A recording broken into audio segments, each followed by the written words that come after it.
Hello, puppies and kittens. Welcome to another episode of Blasphemers Bible.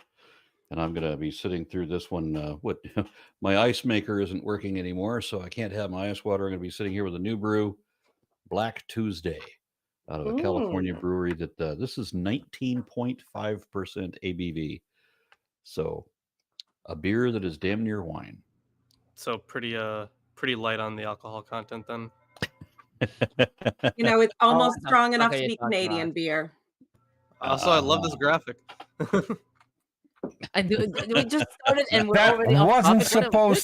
That wasn't supposed to show. I have no clue why it showed, but that wasn't supposed. Yeah. It was just because I promised to take us down rabbit holes until you satisfied my curiosity, wasn't it? Yes. Okay. But either way, yes, good old Samson and Delilah today. So yes, everyone kind of knows this story, and of course we get to the end with it's a pretty cool scene at the end of this chapter. Yeah. Although good news before we hop into things. So my semester is finished, and like immediately after my exam yesterday, the first thing I did was I translated all the Greek that Tomer wanted me to translate, and then thank you. I started researching for Ruth, because when I actually have time, I can actually do things I enjoy. So back to biblical stuff for me, at least until next semester starts. So that was nice. We were all Isaac, Tomer, and I were working on Ruth in the Discord today. So we're carrying you guys on our backs, so as you should. We're very productive, and you're all lazy. All right, anyways. Yeah, you're all lazy bastards. Okay, so we are doing Judges 16. I just want to volunteer Aaron just for the opening, because I think that's the best introduction to a chapter. Yeah. Well, it is pretty good. I would agree. I think Aaron would get a kick out of this. Yeah. And read 222. All right. Is NIV going to be appropriate, or should I do the? Well, the thing is, all translations are accurate to different degrees, except for the KJV. That one sucks. So just you can use the NIV. The KJV is very poetic, and if you want drama and gravitas. I will say KJV is it usually follows actually Kimchi's interpretations as well. Yeah. It also follows a lot of the it's supposed to follow the Textus Receptus, and that was already kind of like the manuscripts for that were pretty not great. So I mean, I use the NRSV. All right, I'm on NRSV now. Okay, so you can go ahead and use that one, but really it's whatever you want, man. Thank you. Once Samson went to Gaza, where he saw a prostitute and went into her. The Gazites were told, Samson has come here. Twice. So they encircled the place and lay in wait for him all night at the city gate. They kept quiet all night, thinking, let us wait until the light of morning, then we will kill him. But Samson lay only until midnight. Then, at midnight, he rose up, took hold of the doors of the city gate and the two posts, pulled them up, bar and all, put them on his shoulders, and carried them to the top of a hill that is in front of Hebron. After this, he fell in love with a woman in the valley of Sorek, whose name was Delilah. The lords of the Philistines came to her and said to her, coax him and find out what makes his strength so great, and how we may overpower him, so that we may bind him in order to subdue him, and we will each give you 1,100 pieces of silver. So Delilah said to Samson, please tell me, what makes your strength so great? And how could you be bound so that one could subdue you? You're not going to get me with those trick questions. And Samson said to her, if they bind me with 7 fresh bowstrings that are not dried out, then I shall become weak and will be like anybody else. Then the lords of the Philistines wrought her 7 fresh bowstrings that had not dried out, and she bound him with them. While men were laying in wait in an inner chamber, she said to him, the Philistines are upon you, Samson. But he snapped the bowstrings as a strand of fiber straps when it touches the fire. So the secret of his strength was not known. Ah, he said. Then Delilah said to Samson, you have mocked me and told me lies. Please tell me how you could be bound. He said to her, if they bind me with new ropes that have not been used, then I shall become weak and be like anyone else. And there goes the dog, of course. So Delilah took new ropes and bound him with them and said to him, the Philistines are upon you, Samson. The men lying in wait were in an inner chamber, but he snapped the ropes off his arms like a thread and said, Then Delilah said to Samson, until now you have mocked me and told me lies. Tell me how you could be bound. He said to her, I want to interject.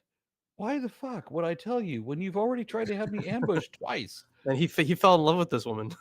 You know, evidently. Yeah. Honestly, think about it though. Because when I was a child, I had the same objection. What the fuck is wrong with you? That you find yourself bound up in cord strings and, oh, the Philistines are upon you. Presumably they didn't actually jump out. Otherwise, there's no excuse for him telling her anything. And then you break out. Every time you break out over and over. What kind of an idiot are you? Now I understand Samson was into some kinky shit. Samson just likes to get tied up. I mean, I personally think it's more of he likes taking risks and he's very confident in himself. I think he has been strong for so long. He just wants a powerful woman to tie him up and make him feel helpless. There's something to be said about that.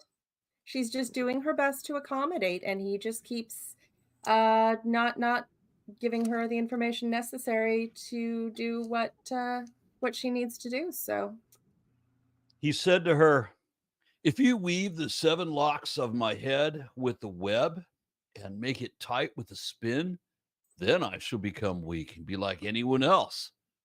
So while he slept, Delilah took the 7 locks of his head and wove them into the web and made them tight with the spin. Then she said, oh, what a surprise. The Philistines are upon you, Samson. But he awoke from his sleep and pulled away the spin, the loom, and the web and said, ah. Then she said to him, how can you say I love you when your heart is not with me? You have mocked me 3 times now and have not told me what makes your strength so great. And he said, oh, bitch, you tried to kill me 3 times. That's actually not what he said. Well, maybe in my version. Finally, after she had nagged him and nagged him and nagged him the way only a live-in lover can do, with her words day after day, and pestered him until he was tired to death. So he told her the whole secret and said to her, a razor has never come upon my head, for I have been a Nazarite to God from my mother's womb. If my head were shaved, my strength would leave me. I would become weak and be like anyone else. Then Delilah realized that he had told her his whole secret. She sent and called the lords of the Philistines, saying, this time come up. And they started like, yeah, right. Sure we will. This time come up, for he has told his whole secret to me, just like he did 2 or 3 other times so far. And she brought the money in their hands. She let him fall asleep on her lap. And she called a man and had him shave off 7 locks of his head. He began to weaken, and his strength left him. Then she said, the Philistines are upon you, Samson. When he awoke from his sleep, he thought, I will go out as in other times and shake myself free. But he did not know that the Lord had left him. So the Philistines seized him and gouged out his eyes. And they brought him down to Gaza and bound him with bronze shackles. And he ground at the mill of the prison. But the hair of his head began to grow again after it had been shaved. Do I continue?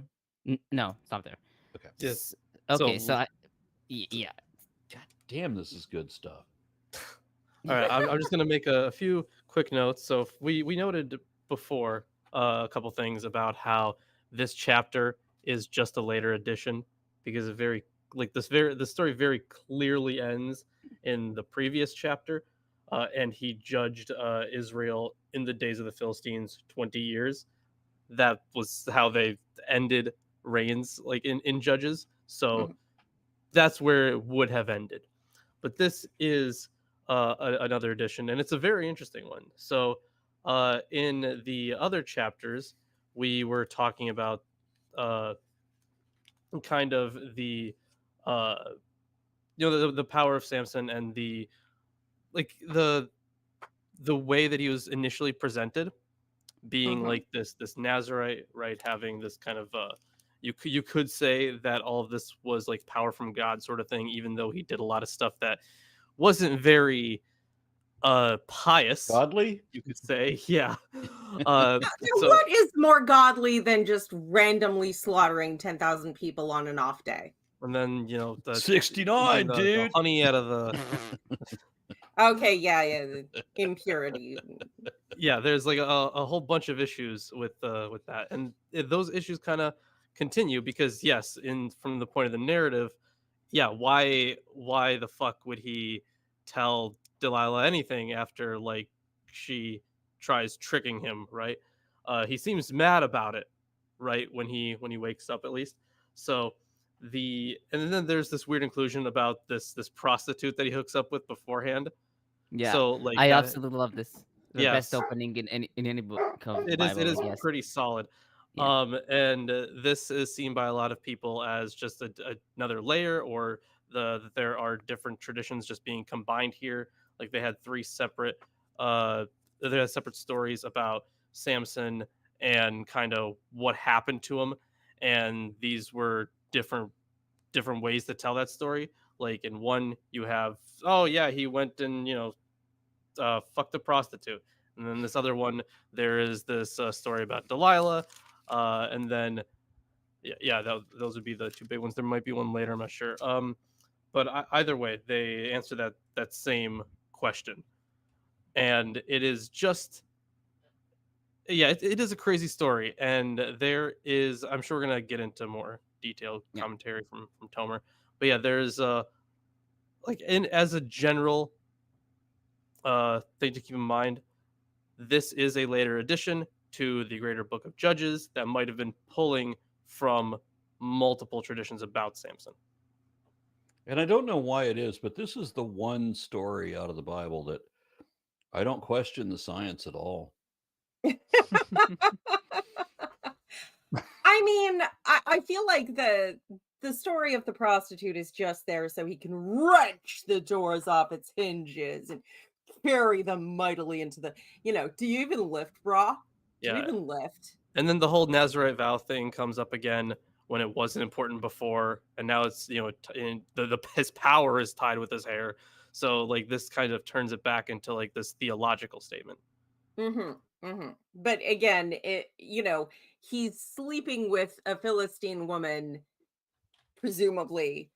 It's not like he's being super pure, no matter how you slice it. So it's a bit, but it's only when he cuts the hair that God forsakes him, because, I don't know. God is really, really strong opinions about haircuts. Something you two have in common, Aaron. And let that be a lesson to all of you.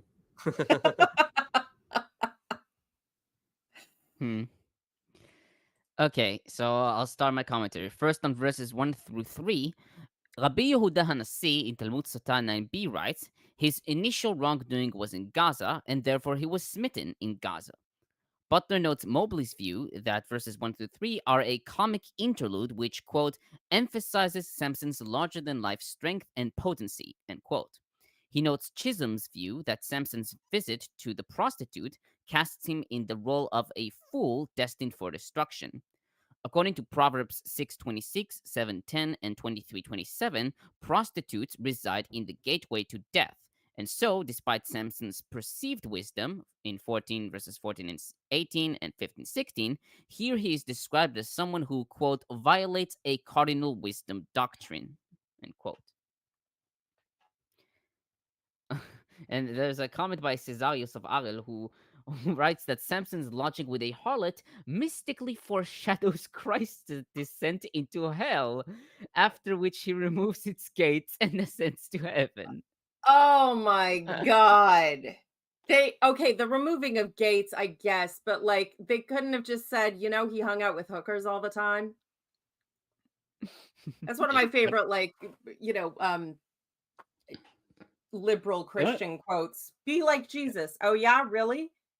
Yeah. And I'm seeing Name comments 3 hookers who would be sad if you died. and I'm seeing comments in the chat, and so there's no, Aaron's not going to shave his head this episode or whatever. I will have you know that I have cut my hair every time I've had to go to court. Did So you it's been a did you while. just like touch it up a little bit, make it a little He neater? cut a hair. When Oh, it was yeah. serious and I couldn't reasonably hide my ponytail under my suit jacket. Could let's go for the man bun. Not Slick a it back. popular look in the 80s. Okay, now on verse 2, the people of Gaza were told. Hebrew, it's la'azatim le'emor, literally to the Gazites saying ... The Masoretic text seems to be missing the verb and it was told. Septuagint and Targum complete the sentence and the Gazites were told. Reading vayugad before the sentence. While this reading is favored by Amit and Niditch, Fernández-Marcos notes that early philologists like Kirkisani and Ibn Janach quote this passage as an example of an ellipsis, and that the absence of the verb seems to be very old. He writes that the Masoretic is, quote, very probably the earliest attested text, end quote. Likewise, Nelson views the phrase as an ellipsis and retains the MT. Yeah, he wrote, "Is very probably the earliest attested text." I got a comment from Matt White who says, Aaron, the Delilah gets a servant. Gets a servant? Gets. Okay, gotcha. It's a typo. Aaron, the Delilah gets a servant to do the haircut instead of doing it herself as part of a confidence trick where the marks were goaded into betting wrong. Okay, gotcha. Source Stephen Fry. Okay. Right. I will tell you that there was a couple of times, there was a few times actually in my youth when I would go to apply for a job and somebody would give me a ration of shit that I didn't cut my hair just for the fucking job interview, right? So I went to this one place and I applied for this job and I had my hair and they're like, they're giving me a ration of shit for it. So I go back. I went into the mall and I bought a short hair wig. So I walk back into the place and now they think I have short hair. And they give me the job. And it's some lowly fucking job, and they asked me, they say the next day we're going to have an orientation, would 4:00 work for you? And I'm like, well, I have an appointment at exactly 4:00. So can we make it 30 minutes before or 30 minutes after? And the manager said, look, when we hired you, we expected you to be available whenever we needed you. If you can't accommodate then maybe you need to find another job. And so Oh my God. I peeled off my wig and all the pins and everything just fluffed out my hair and I said, well, I'm gone, bitch. And there was a female impersonator who, because he was born with male genitalia, was forced to cut his hair over his ears.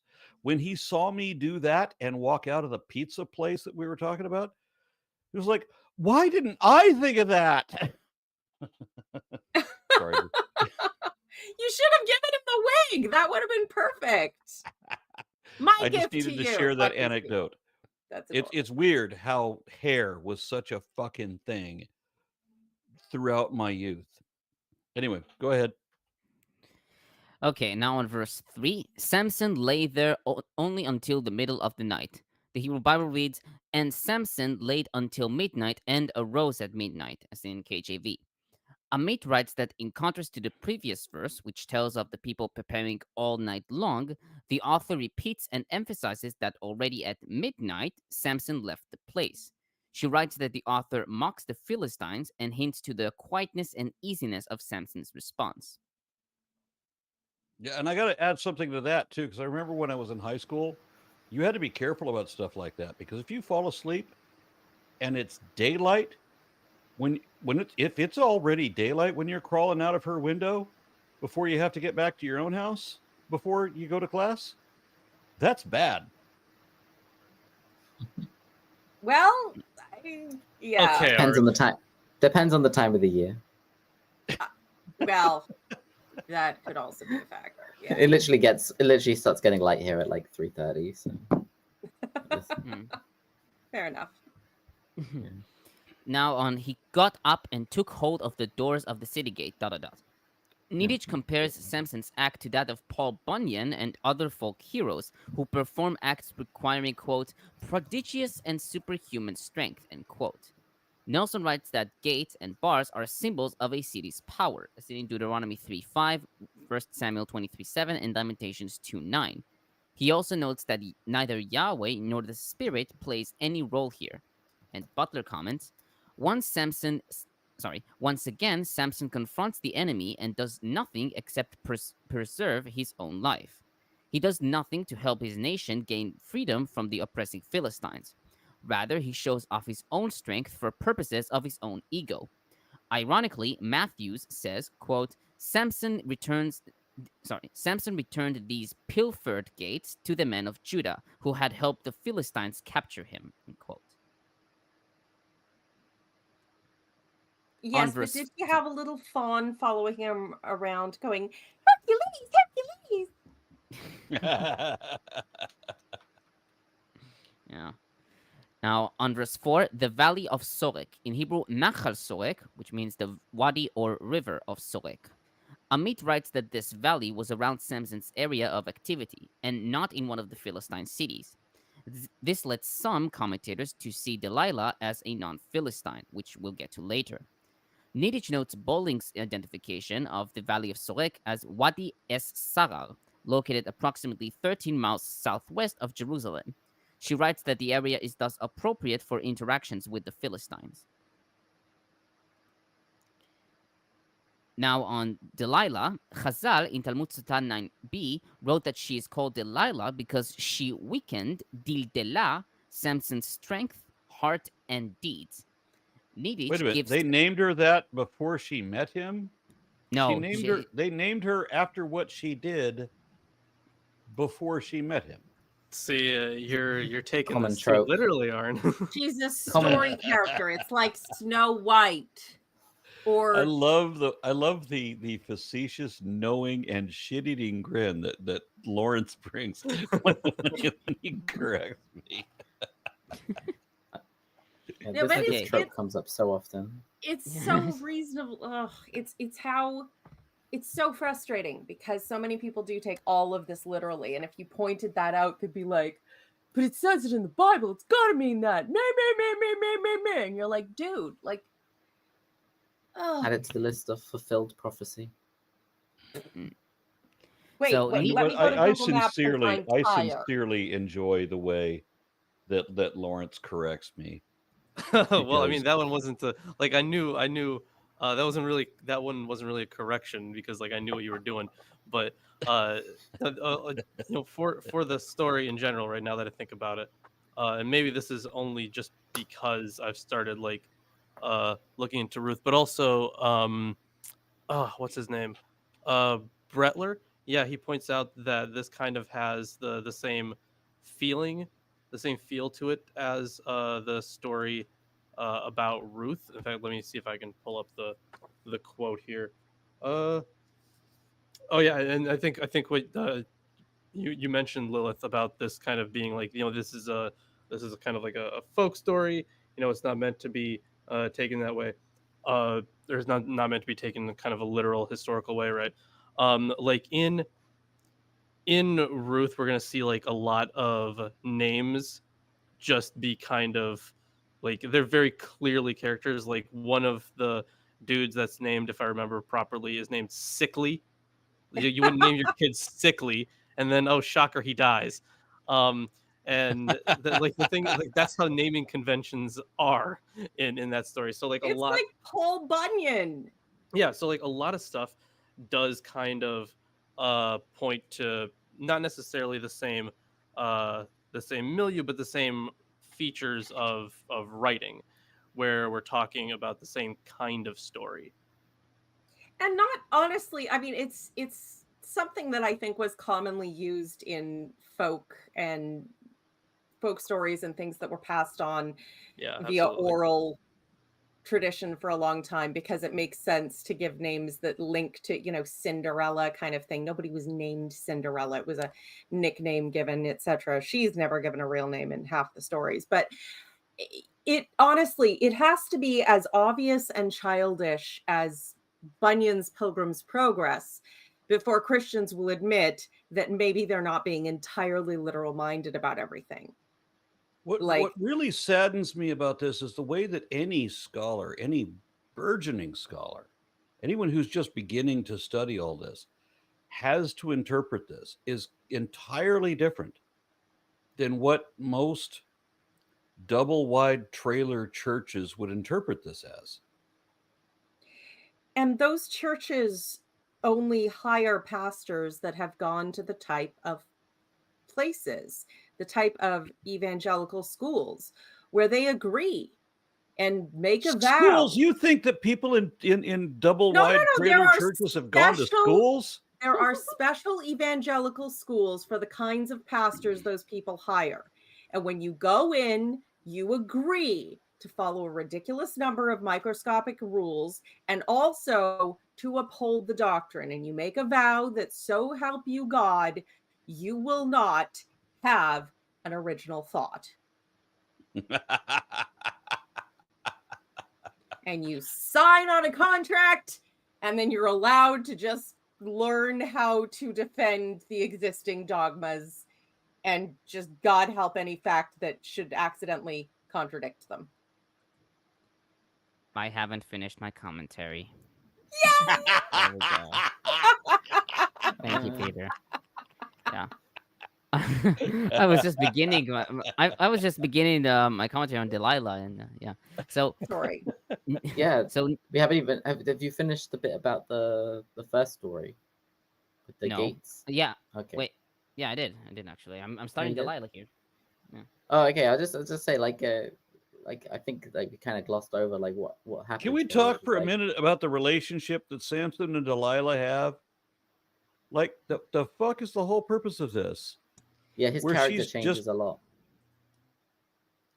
She's just trying to get the dude killed. Right. Yeah. Yes. He goes from being quite smart or captured at least to being like the first and he's so fucking stupid. I mean, the thing that I grew up hearing about Samson and Delilah before I ever opened up a Bible, the thing I always heard about Samson and Delilah, Samson had, this hair and his magic was in his hair or whatever. But for whatever reason, I never read the part where, oh, by the way, Samson was really fucking dumb. He was in love. That must be but it. Does he speak squirrel? Oh, ooh, see that I actually get. I get that reference. Thank you, Steve. I'm so glad you got the reference. Steve? It's another reference, Aaron. Captain America. I got that reference. Oh, okay, gotcha. Avengers, gotcha. Yeah. See, that reference I didn't get, but I got the first flying monkeys. Steve Rogers was from before. He was from just after Wizard of Oz had come out. Okay. So when somebody made a reference to flying monkeys, he got it.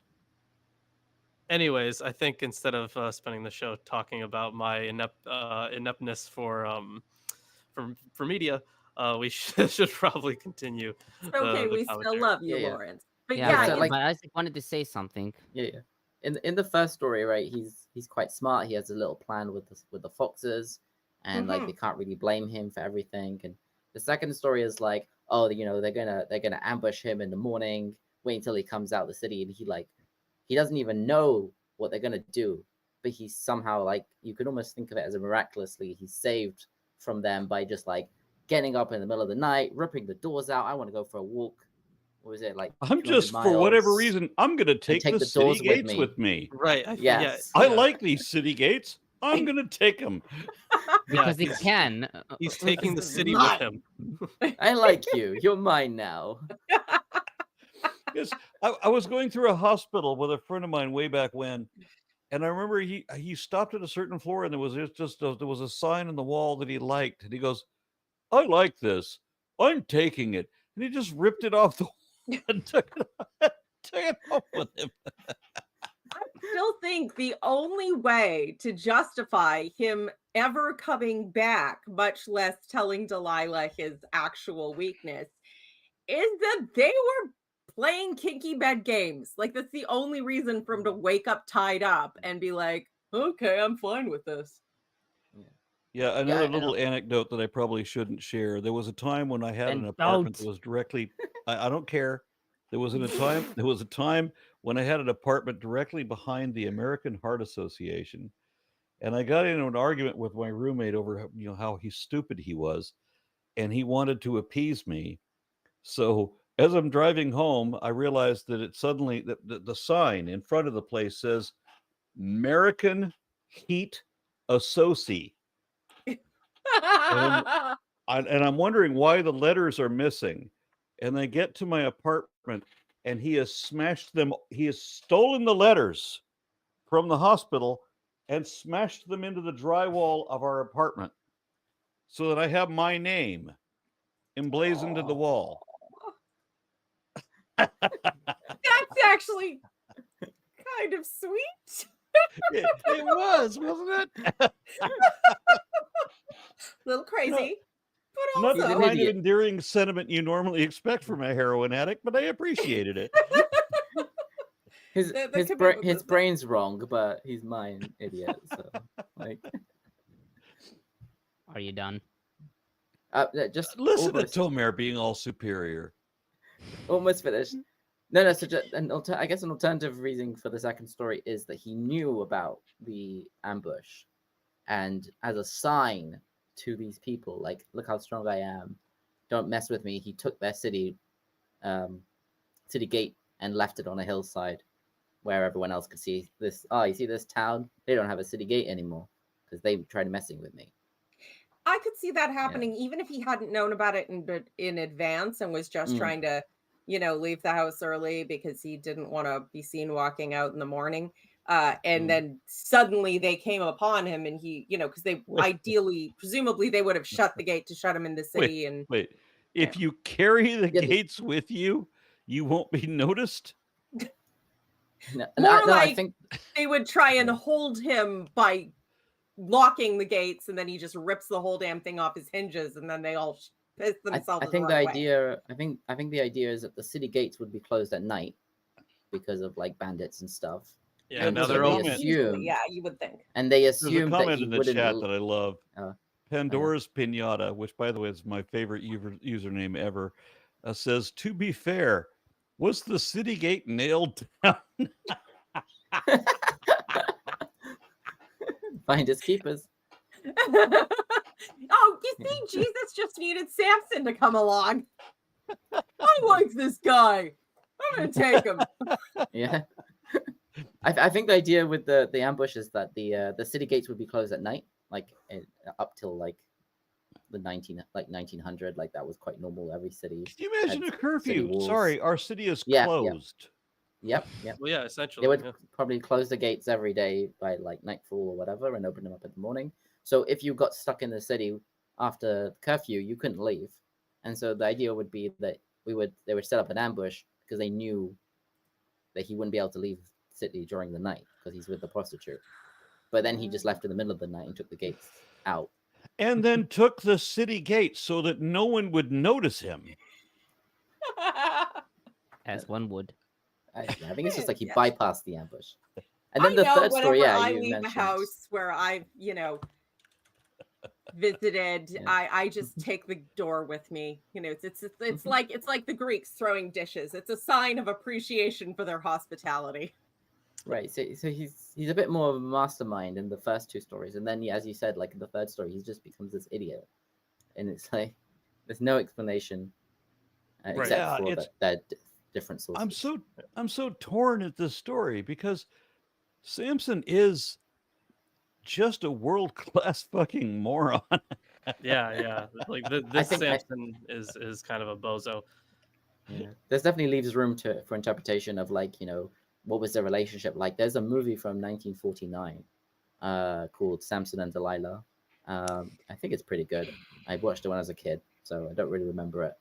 But I think they tried to explain away the whole thing by him really being in love with her and like kind of, how it happens and I've had some Yeah. poisonous relationships in my life, and I can't imagine living through one like him, where she tries to set up an ambush 3 times. 3 times. Well, And then he gives her the real secret? Also, Fucking stupid 7 are you? locks of hair. Samson was a black Jew, confirmed. there is also, I mean, you could, if you spread it out over a long period of time. I mean, people go in relationships kind of like go through bad times and good times. So it could be like, oh, she was angry with me this time, and we had a fight, and we were taking, like. Although from this, it sounds like she wanted the money. Yeah. The text is quite. Yeah, Basic. I'm drawing strong parallels to my own life memory. Yeah, I don't want to say we're off topic, do I? yeah, there it is. Yeah. Great. All right, please continue, Thomas. Okay, I think I should repeat my comment. So Yeah. because you you don't would- remember what yeah. it was. Yeah. So about Yes. Delilah, Chazal in Talmud Sota 9b wrote that she is called Delilah because she weakened Dildela, Samson's strength, heart, and deeds. Niditch gives several possibilities for her name. 1, loose hair, which would relate both to Samson's status as the Nazir and to Delilah's undoing plaits of his hair. 2, small or slight, which is, quote, a charming name for a young girl, end quote. 3, a play on the word night, which suggests mystery and surreptitiousness. And she notes Joe Sherrill Exum's opinion that the last possibility suggests a battle between day, with Samson being the night, with Samson being the sun, and night. Amit suggests that Delilah is a short theophoric name, similar to the Akkadian Dalil Ishtar or Dilil Ishtar, Ishtar's majesty or glory. Regarding her nationality, some commentators, like Gersonides and Abravanel, wrote that Delilah was a Philistine, but this is not explicitly told. In contrast, some modern commentators, based on her being in Wadi Sorek, suggested seeing her as non-Philistine, either Israelite or Canaanite. Amit writes that Delilah's acts against Samson do not hint to any national motivation, but rather to greed, and so she might have been an Israelite who betrayed her people. Nelson writes that the offer of bounty money to Delilah, quote, suggests that she is a disinterested intermediary, unafflicted with the Philistine grievance so passionately expressed in 16 verses 23 to 24, end quote. And Butler comments, Matthews must be heard as he affirms, quote, it is not possible to identify her unquestionably as a Philistine. It is unlikely that the biblical writer was trying to portray Delilah as a heroine. There is no sense of coercion, or, for that matter, of any reluctance by Delilah to betray her lover, nor is there any real malice on her part either. It is simply a matter of business for this very business-like woman, end quote. Or, as Niditch expresses it, quote, she is no would-be wife, nor necessarily a harlot, but the sort of dangerous, treacherous woman about whom proverbial wisdom warns, one who underscores the impossibility of alliances with godless foreigners. So someone in the comments said she was hot. Well, Obviously. some like Isaac of Nineveh and Ambrose, they all thought that she was a prostitute. Okay, I a lot of mean, prostitutes were beautiful. Sometimes the usually most. you would, yeah, I don't imagine ugly prostitutes got much custom, but yeah, you could just be mixing it up with I know Christians, I don't know how much Jews do this, but Christians tend to try and string all the stories together so they're all part of the same narrative. So they would think of it as being Delilah is the prostitute he visits and tears it off, goes back and keeps visiting her, even though it doesn't say that at all. But, you know, when has the actual text ever gotten in the way of Christian interpretation? How does it make it better? You're It saying, doesn't. oh, he only had one woman that he loved, but she was a prostitute. Yeah, Like- no, it doesn't make it better. It's Yeah, just an interesting. idiosyncrasy of From their how Christians perspective. like to Yeah.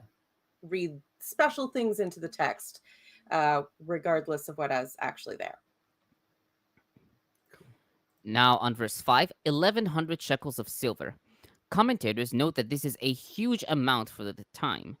Nelson writes that the total payoff is fabulous, noting the Levite priest in 1710 who makes only 10 shekels a year. And Butler And writes, you realize how many female slaves you can buy for that? That was her You true wanna- motive. I can tell you exactly if you would have listened.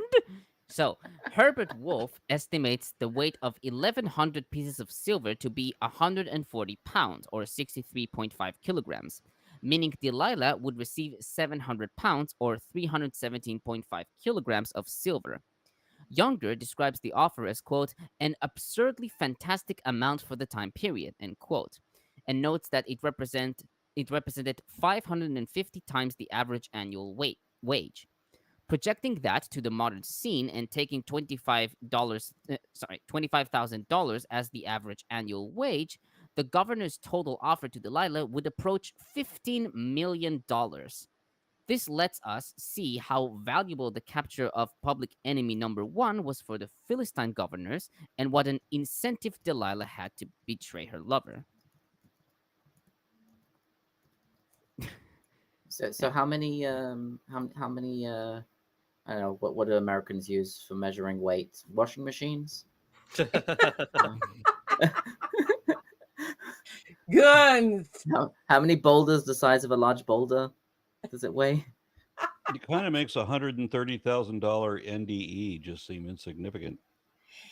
It does. It does. Although you could also argue that part of the payment would be the fact that if she failed at this, she was going to need to get the hell out of Dodge fast. Yeah. So it somewhat could be considered, I guess, protection money for her. I mean, you turn that guy in, you're not exactly going to be sleeping soundly if he slips out.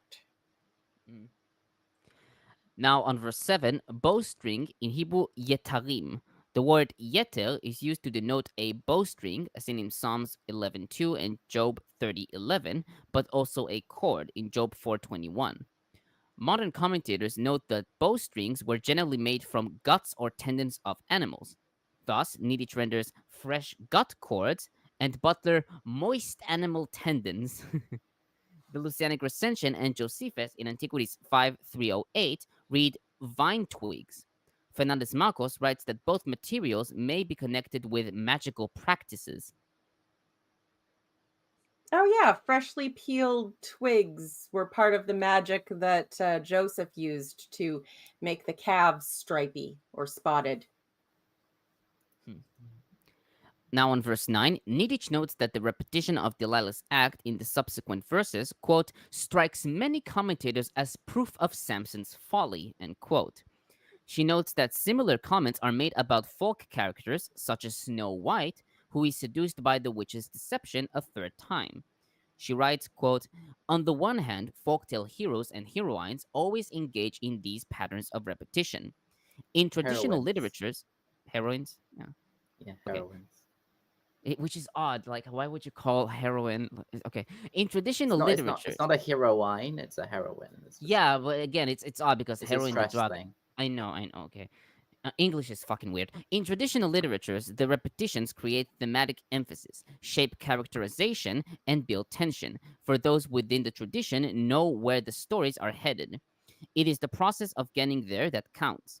In Samson's case, each instance of the frame and the line about the Philistines draws an essential contrast between us and them, while showing Samson growing bolder and bolder, convinced finally that his power is unassailable, hair or no hair. Robert Alter suggests with insight that Samson is addicted to taking chances.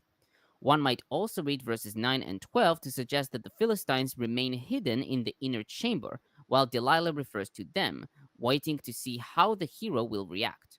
Perhaps Samson does not believe that Delilah has actually betrayed him and thinks that she is merely testing the veracity of his admission, which adds to the pathos of the count. On verse 11, new ropes, in Hebrew, avotim chadashim. The word avot refers to interwoven ropes, according to Kimchi and BDB Dictionary. While most other translations read new ropes, the Septuagint has 7 new cords, assimilating to verse 7. On verse 13, I'm reading the KJV here, if thou weavest the 7 locks of my head with the web. The Masoretic text, the Masoretic text is missing the formula, I'll become as weak as any other, as seen in verses 7, 11, and 17. While this reading is preserved in the Peshitta and Targum, Septuagint reads, if you weave the 7 plates of my head with the warp and hammer them into the wall with the peg, I shall also become weak like one of men. This reading is supported by the Vulgate and most commentators, with Fernández-Marcos writing that the Septuagint text has been lost in the Masoretic text through homo eoteleuton between the first and second web, hamasachet. Hamasachet, sorry. Niditch, however, preserves the MT and writes, it is also possible that the writer in the MT tradition leaves the rest unstated because it is metonymically understood, whereas the translators, or the Hebrew traditions they are translating, prefer to say it all. One resists choosing in this way a better or original quote-unquote text in order to acknowledge variation in the traditions, differing aesthetic and storytelling preferences, and the possibility that the translator himself provides expected continuations of the scene within a traditional medium. On verse 14, and tightened it with the pin. While the Masoretic text is preserved in Peshitta and Targum, Alexandrinus reads, and Delilah put him to sleep and spun the 7 curls or ornaments of his head with the extension. Vaticanus has, and it came about when he went to sleep. Oh, sorry. So sorry, just real quick on the Greek thing there, the extension, right? That's like what that could refer to, at least in the Greek version. I have no idea. It just means like an extension or a lengthening of something. But yeah, that's just what the word was. So I was unsure as to what it actually was, but that's the translation. The 7 locks. Or I don't know. The extension could be adding something, right, or maybe an amount of time. It could be a whole lot of things. I had no idea, so I just translated the word. Fair enough. Okay, so Vaticanus has, and it came about when he went to sleep that Delilah took the 7 plates of his head and wove them in the warp and fixed them into the wall with the peg. Most modern commentators prefer the Septuagint and write that the text was omitted by Masoretic text through homo eoteleuton. Vulgate abbreviates with, and when Delilah had done this. On verse 16, Talmud Sotah 9b reads, what is the meaning of, and urged him? How did she do so?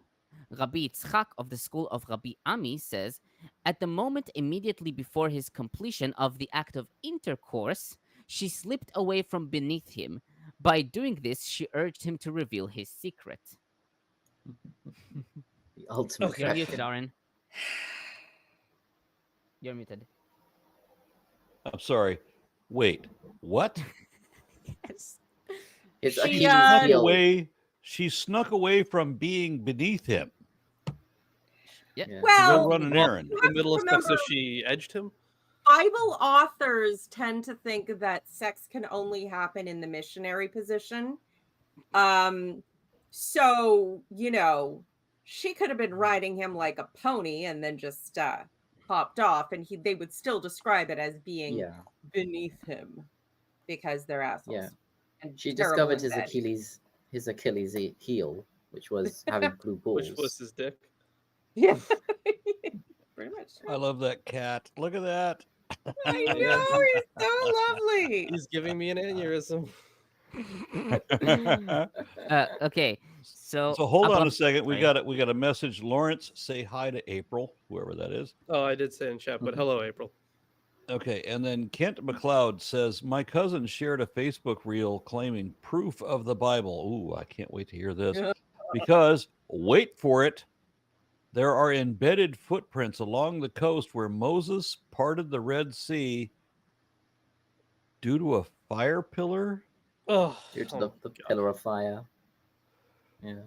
Lawrence there are appears to have footprints. some familiarity with this. Well, I mean, the whole pillar of fire thing, that was the story that we read, right? Kind of leading. Oh up. yes, that's the volcano that you keep denying. Yeah, not a volcano. Also therefore a sea god, and a whole bunch of other stuff. Yeah, no. So the thing about the footprints, though, this is such a common thing. It's not just these footprints. It's the same type of argument that is given by young Earth creationists about they're like, oh, here are dinosaur footprints Right. right next to human footprints, Dinosaur but they're and not human. human footprints. So like What I one love about picture, these apparently. creationists and the way that there was no witnesses, you can't tell what happened in the past. If there was a fresh snow the night before, and they get out in the early morning and they see cleated boot prints walking up to their daughter's window and not leaving from their daughter's window, they know what happened. They didn't need to be a witness. Yeah, they're like the type of people that would like come out, see the fresh snow, and not want to spoil it, so they'd hire 4 men to carry them around. Do you understand what I'm saying here? They So- would know. Yeah. so- we someone know. visited a girl and then and- went to heaven. That's what you're saying, Arn? Well, they Yeah, would they break got into their teenage raptured. daughter's room with a rifle, is what they would do, and there wouldn't be much to talk about after that. But at the same time, this particular thing with the footprints, and usually it's chariot tracks and chariot wheels under the surface of the Red Sea. This is a con that a couple of different pretend like pseudo scientists got people with no expertise, but doctors in the creationist world have come up with, and one of them even did like a video. But of course, if anyone goes to the place where he said he was, they don't find any of the things he said he saw. So it's an old, incredibly shallow con that has been trotted out. I swear to God, it's the worst kind of Ponzi scheme level, just the lowest possible. Buy this snake oil, it'll give you wings. Literally, it's the lowest level I've ever seen. Now rebranded as Red Bull.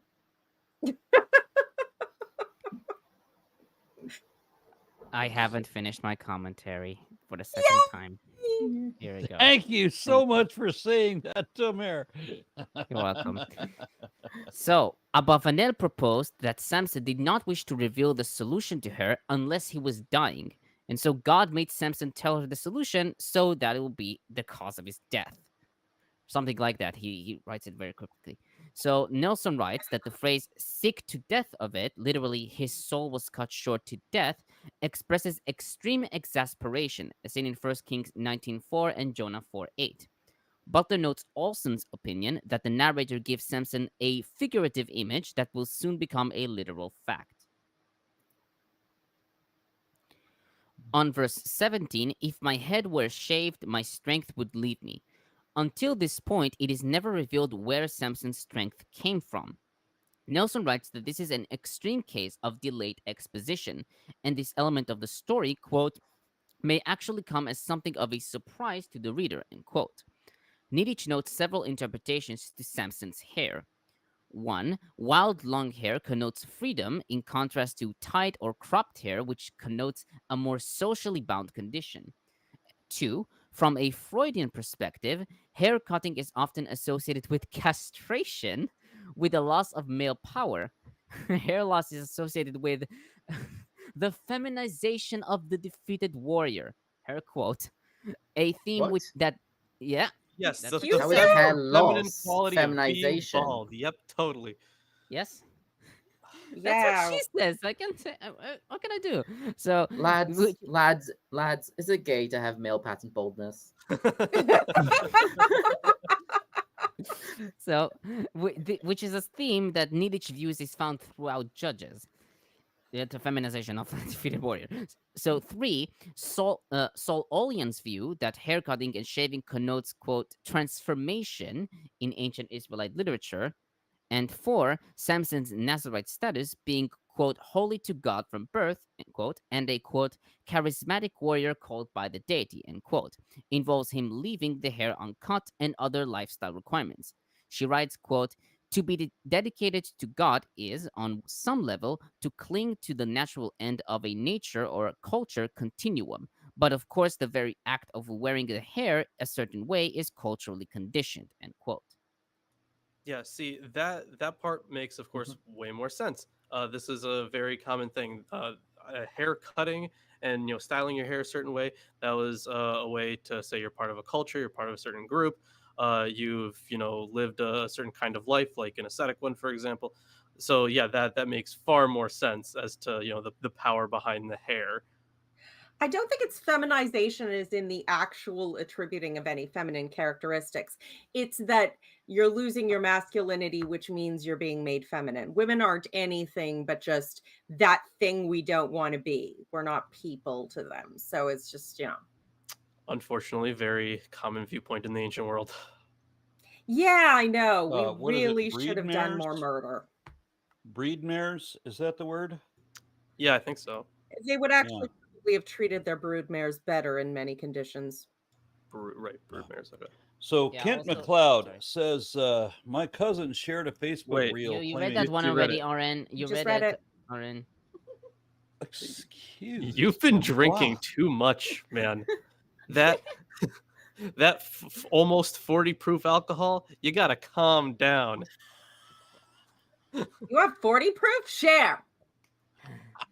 Oh. I should note that Nelson writes that loss of hair alone would itself be an experience of humiliation. Compare 2 Samuel 10:4 and Isaiah 7:20. So on verse 18, when Delilah saw that he had told her everything, how did she saw that? Rabbi Chanin, in the words of Rav in Talmud Sotah 9b, said, words of truth are recognizable, i.e., she felt that this time he was telling the truth. Rabbi Abaye said that Samson told her he was a Nazarite of God, and so she knew he was saying the truth. Kimchi writes that Samson told her the reason for his strength, adding, my strength would leave me in verse 17, unlike the 3 other occasions where he said, I'll be weak, i.e., his strength would weaken but not gone. Abavanel wrote that she agreed that he was a Nazarite because of his hair. Likewise, Zakovich writes that Delilah believes Samson not because he mentioned God, but because he gave an explanation to what he said and referred to his hair, i.e., to its differentness and uniqueness. Now, on verse 19, putting him to sleep on their lap. Modern commentators suggested viewing Delilah's position in a symbolic manner. Niditch writes that this position, quote, carries sexual nuances, end quote, noting Genesis 33, which also associates the knees with childbearing. Nelson writes that the intimate scene, quote unquote, in verse 19 suggests an infant with his mother who soothes him to sleep, as seen in 2 Kings 4:20 and Isaiah 66:22.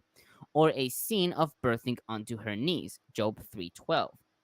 Butler notes Ackerman's opinion that the niece, quote, ties together the mother, who first cradled the newborn Samson, bald between her legs, and the lover, who ultimately betrays Samson as he lies balded between hers. I'm failing to see the romance in this relationship. I just wonder why they have to come up with so many convoluted. I mean, these men have clearly never fallen asleep in like cuddled by a woman. Well, I think Ackerman is a girl. It's a woman. Yes, Susan Ackerman. Susan. Yeah. Susan Ackerman, yeah. Yeah, maybe she never had a Well, man. you know Very what, few maybe- men named Susan.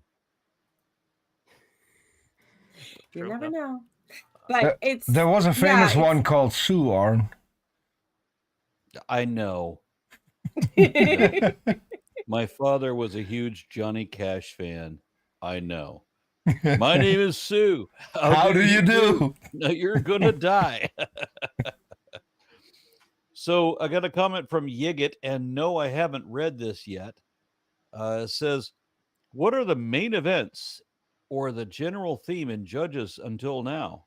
Also, why is it named Judges? Well, I'm it's named going to Judges, guess that this is somebody that just joined the stream probably. as of halfway through this episode. Yeah, Yeah, big the main- events. A lot of people die. Those are the big events. The main theme seems to be lawlessness. And Yeah. after you die, you get judged by God. So that makes sense. No. But yeah. This is one of the repeated phrases, at least in other parts of Judges. We haven't really run into it this stream.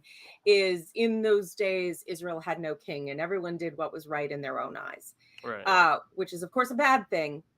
Because how dare you have an opinion? But it was anarchy, and the judges were whoever happened to rise up to keep things under control for the span of their own life and no further. So, I mean, honestly, probably a better name would have been, incipient warlords popping up here and there. But they are presumed to have taken on at least sometimes role of judging legal matters among They the had people. to be the leader for a certain amount of time. According to the story, this is the time before kings. So, it's named Judges because that was the title for the people ruling over Israel for that time. Yeah. People who were in charge. Now on she began to subdue him. In Hebrew it's vatachel la'anoto. The word la'anoto is derived from the root ein nun hey, which has been read as to torment by Targum, Kara, Kimchi, and Fernández-Marcos, to weaken by the Septuagint reading he began to weaken and Amit, and to humiliate by the Vitus Latina, Butler and Nelson, and to humble by the Peshitta. Niditch notes the strong sexual nuance of this root, meaning rape in different passages. Genesis 34:2, Deuteronomy 22:24 and 29, and Judges 19:24, etc. Yeah, Steinsaltz mentions that this could mean like that she, after cutting off the hair, she like poked him and to test to see his reaction, to see that his power Wait, had when you actually say slipped away. when you say that after she cut his hair, she poked him. We're not talking Well, about pegging. well, I I guess think you we could are. say Provoking No, well, him, I would say. yeah, like like he's sleeping and he's now weak, like, or does he feel pain or whatever? And then she cried out. Yeah. Admittedly, Sounds like a poisonous relationship. yeah, it does. I think I've had this relationship. Well, if you want a man to be able to understand consent, you just bring a strap on into the conversation, and suddenly they're really good at understanding the nuances. Consent is sexy. Uh-huh. Now, on verse 21, gouged out his eyes. Mishnah Sota 1:8 reads, Samson followed his eyes, therefore the Philistines gouged out his eyes. End quote. Amit writes that this was done to ensure that he would never hurt the Philistines again. Nelson notes that his eyes have regularly caused trouble, as seen in 14 verses 1, 3, and 7, and 16:1. Butler notes Olson's observation that, quote, Samson's figurative blindness to his real condition of weakness and divine abandonment is made literal and physical. You know, I have some questions about that. Sure. Go ahead. How have his eyes been his central issue? Is it just it was like, dude, she's like a babe. Kind of, Yeah, yes. because- Like the whole- Yeah. That's part of Yeah, it. because the verbs always describe him as seeing a woman, like seeing. Wait, in 16:1 it reads, he saw there a prostitute, and in 14:1 it reads, where is Yeah, it? he saw Yeah, a the And he Samson sees saw a a woman white woman. in Nata. Yeah. Pleasing to the eyes. Yeah, she's pleasing to my eyes in 14:3. So basically, like, he committed sins through his eyes, or maybe he like something like that. It Yeah. led him to sin. It led him into the power of the Philistines. It led him to do impure things. He It's- just kept getting in trouble because he kept following that ass. Right. Yeah, but that's, it's just- not like I can't completely relate. there is another comment here. This is from Christy L. Jones. In the ancient Near East, blindness marked prisoners as captive and was associated with impurity and exclusion. Samson is forced into a different role when he is blinded. He is a prisoner who must do manual work and entertain his captors. Sighted Samson is led by his eyes. Blinded Samson is led by the hand of another. Now on grinding grain, in Hebrew tochen, from the root tet chet nun, to grind. Butler notes that this was a common fate for prisoners of war, as seen in Jeremiah 52:11 and Akkadian sources. Some commentators find sexual insinuations with this term, as seen in Isaiah 47. Some commentators find sexual intonations with the term to grind. Yes. Yeah, mostly the people on What a Grindr. surprise. I mean, even Yeah. the Talmud Very has inaccurate this. interpretation of that. Yes, the I'm Talmud getting even there. says- Oh yeah, go there. So some commentators find sexual insinuations with this term, as seen in Isaiah 47:2 and Job 31:10, where grinding is used as a euphemism for sex. For example, Rabbi Yochanan in Talmud Sotah 10a wrote that grinding is a language of a transgression of sexual intercourse, and that the verse teaches that every Philistine man brought his wife to the prison so that she should be impregnated by Samson. I love those stories so much. Death by snoo snoo. Yeah. Oh, I thought grinding was just something that that teenagers did when they couldn't find sufficient alone time to do the real thing. No, I think it's just a practical thing to do with a blind prisoner, because he can just go around in circles. And pull, you and he's pushing would've the been a- grind wheel. yeah, and he still would have been a strong person, I guess, because I wonder about this, because one of the problems with the super strength is you kind of need a lot of weight. Otherwise, if you like punch someone with a lot of strength, you're gonna get the what's it called, it'll hit you back. So if you're a light guy, Yeah, the Newton's law, the force and the impact, yeah. you'll basically be thrown back further. yeah, exactly. Unless you also have Peter Parker's, spider abilities to cling to things, or whatever. I assume that's how it works. Yeah.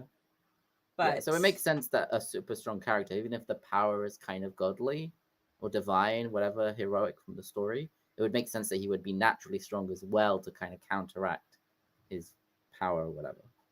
he What I'm still look confused like about is Hulk. that none of these biblical characters have like the sidekick character. Oh, Or there the is one in the dependent end of the character? story, though.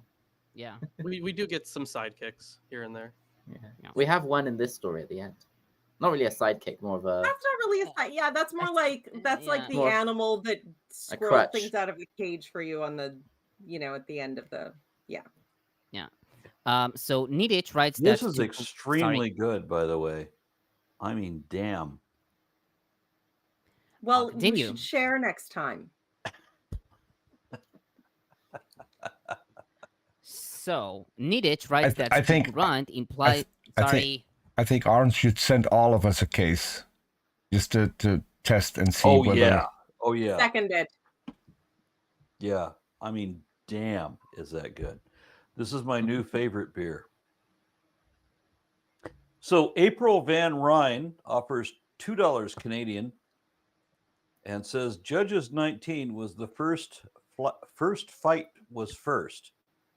Fight me. Love you, Tomer. First of what? Like the story? First of all, shout out to April, one of my mods. Yeah, boy, am I excited for when we get to Judges 19. Yeah, me too. I have a lot to say there. Yeah. Then Kent McLeod says, now have a newly profound love for Lilith. I think this was something to do with the consent comment. That may have been the one. That Yeah. was the strap-on comment that did it. Okay. Close enough. And then April Van Ryn says, Aaron Ra, when you're in Sarnia? Sarnia. Okay. I think it's supposed to be Sarnia. Yeah, it must be Sarnia. I would be happy to make you hot wings and craft beer. I will be in Sarnia come August. Sucks for you that this is Serena. Not Serenia, the planet of birds. Lawrence, We've all made Lawrence- worse typos. You know Or that. the band. Lawrence, you and I need to be in the same physical locality at some point. Yeah, definitely. It's been god damn how long? When were you in? I think the last time was when you were in Milwaukee for that talk.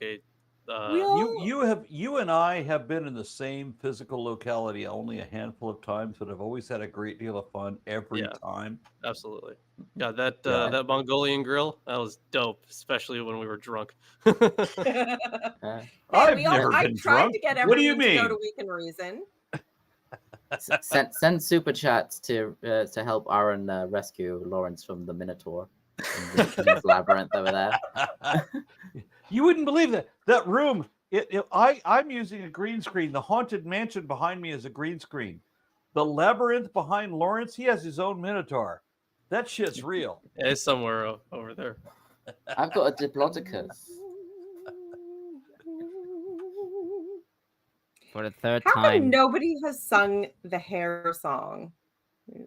You're old enough to know it. Okay. I don't know, but we should. Yeah, Peter, back off to topic, topic. and I haven't finished my commentary.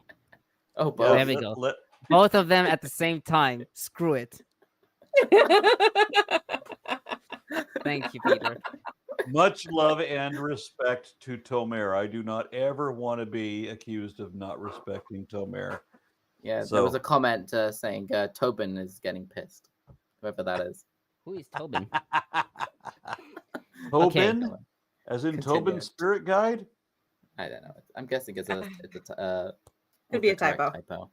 Okay. Okay, probably. so Niditch writes that to grind implies, quote, the domesticated subservient status of a woman or a beast, end quote. But also that, quote, the defeated enemy is the one who performs sexually for the winners. Oh, and a I should woman also... or a beast. Yeah. Oh. Okay. Stop Oh, it! what happened? The moment I want to make Arn's camera big, he turns it back onto himself. Sorry, Ah. I was a You little were trying to close up the snake. Yeah, Yeah, I wouldn't do nothing. It was a snake. Just like you were showing the snake, and I thought I'll make it full screen, and then you went back. Yeah, this is a beautiful sunset boa, and she has wrapped herself all the way around my microphone. That's her microphone now. That's Yeah. what hurt you. It is, and she is wonderful, and I love her. And she's going to be, I can tell she's going to be 8 feet long because she is twice as big as every other boa that we have that is her age. Come here, baby. Come on. Come here. You are wonderful. Okay, so I had... Oh, yeah. So Butler notes... I didn't write this in my commentary, but Butler notes Green's opinion that Samson, who is pictured as, quote, turned into a woman by being defeated by a woman, Samson, who made donkeys of the Philistines, becoming a donkey himself, Samson, who demeaned his first wife as a heifer, becoming a bovine himself. I remember that scene out I of like that one. Pinocchio. Heifer. Heifer. Wow, English is so fucking weird. It is. It's at least in the in the cartoon Bibles that I was given as a child, they showed Samson, being forced to push like a giant grinding stone the way an ox would for, grain or whatever else, do some kind of manual menial labor like that. Which admittedly, as you pointed out, Isaac, if you're blind, that's definitely something you can manage. Go in. And I don't circle, remember hold stick. which Timothy it is, but one of the Timothys has Jesus being the one who really rules over hell. That Jesus is the one who crushes the unbelievers in the bloody winepress. That that doesn't Jesus- sound like Timothy. That sounds like Revelations. That he Well- he has rivers of blood up to the horse's bridle. Yeah, I forget the verse that's from, but I do remember it. Yeah. Yeah. Okay, next section. Is Alright. Aaron sufficiently drunk enough to read it? Or- Maybe, but I'm just gonna. I don't know, but I recommend this shit. Okay, in that case, I'm just gonna read it. Sure. So now the lords of the Philistines gathered to offer a great sacrifice to their god Dagon and to rejoice, for they said, "Our Their god has who? given Dagon." Dagon. And to Well, it's the gon if you want to be more Whatever. precise in the Hebrew, but yeah. uh, I mean, our God has given Samson, our enemy, into our hand. When the people saw him, they praised their God, for they said, "Our God has given our enemy into our hand, the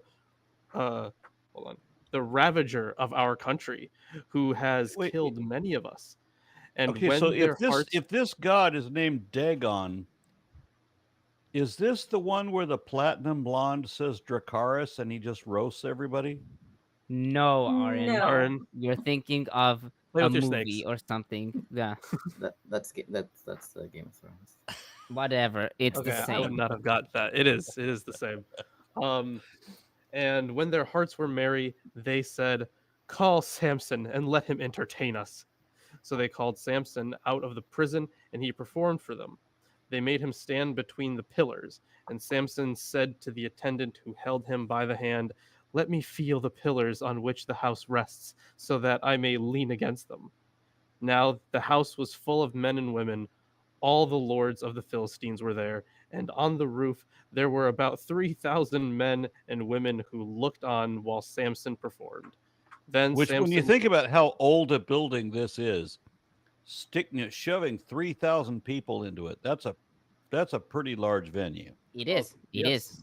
You have a very literal translation. Hey, this. I The mean, I think this house. translation is pretty solid. Yeah, it's very literal. Well, it makes sense. It's like you read read like the JPS, and it's like the temple, Right. Yeah. and then Samson danced for them, and I was like, okay. Then Well, I mean- Samson called the Lord and said, "Lord God, remember me and strengthen me only this once, O God, so that with this one act of revenge I may pay back the Philistines for my 2 eyes." And Samson grasped the 2 middle pillars on which the house rested, and he leaned his weight against them, his right hand on the one and his left hand on the other. Then Samson said, "Let me die with the Philistines." He strained with all his might, and the house fell on the lords and all the people who were in it.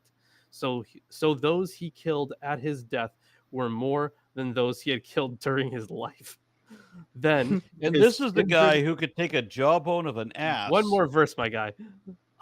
Then his kindred and all his family came down and took him and brought him up and buried him between Zorah and Eshtaol in the tomb of his father Manoah. He had judged Israel 20 years. So, pretty cool death scene, I Yeah. would say. He again has judged Hulk Israel 20 smash! years. Also, yes, Hulk smash. And the thing about Dagon, right? So there is an interesting parallel. So in 1 Samuel 5, we have the Ark of the Covenant being brought into the Temple of Dagon. And there's like this whole like mucking about thing where they beat around the bush. But basically at the end of it, the statue of Dagon is completely shattered and the Ark is just fine. And it was like, so you're supposed to read like, oh, this is God's power, because like no actual person went in and took down this statue of Dagon. It was just like while the Philistines were away, it happened, and then they came back because the Ark was right there. So there is this connection here that's drawn by a couple commentators, and this is Butler commenting on it. So he's talking about this is one of many times this is going to happen, where kind of our God is better than your God kind of thing. That happens a whole bunch in the Deuteronomistic history. So when it comes to the similarities here, let's see, when so verse 24, they sang praises to their God, right? So this final scene is set in the Dagon temple, and it is there that Samson prays.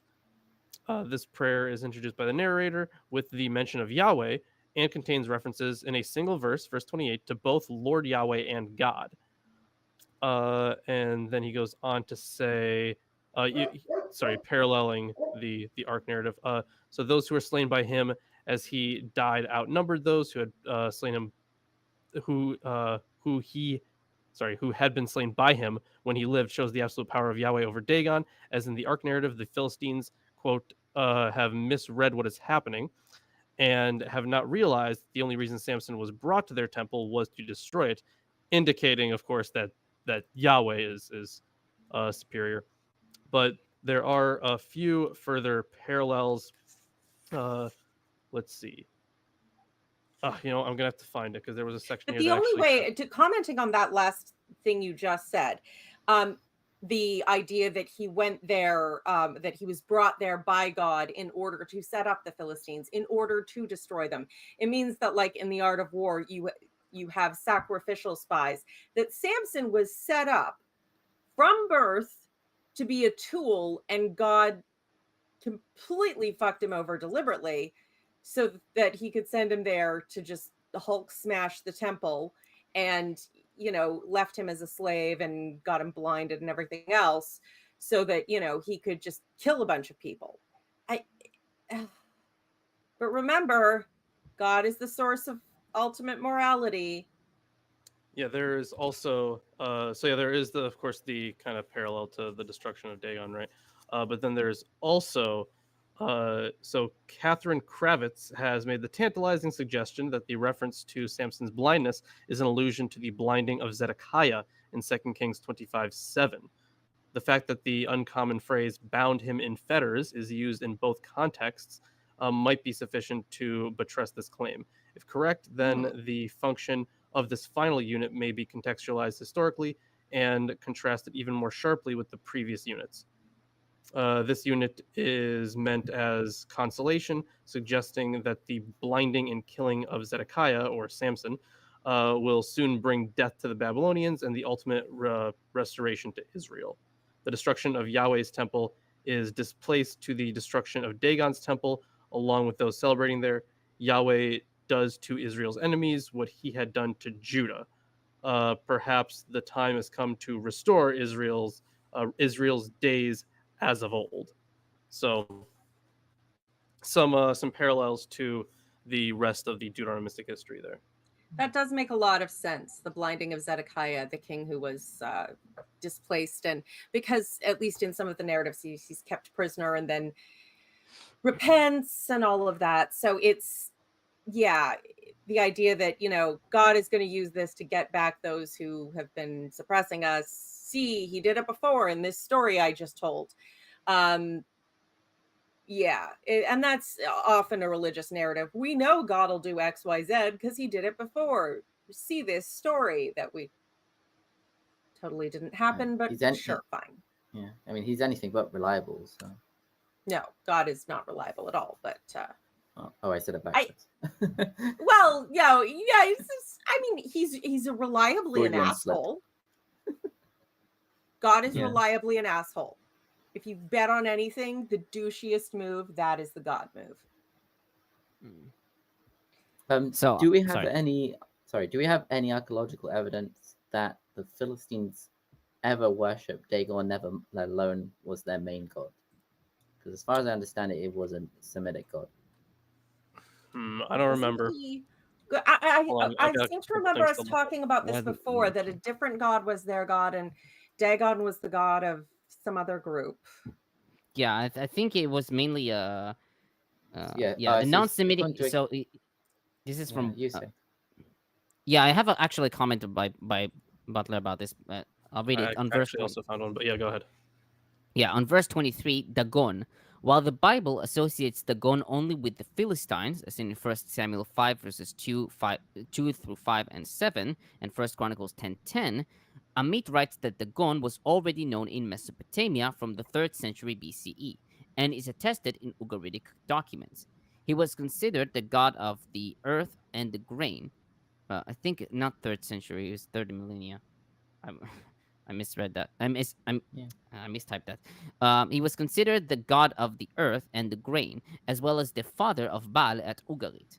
The Philistines, therefore, adopted the indigenous Dagon to their pantheon of gods. Butler notes Younger's view that the mention of Dagon, quote, raised the issue to another level. It is now Yahweh versus Dagon.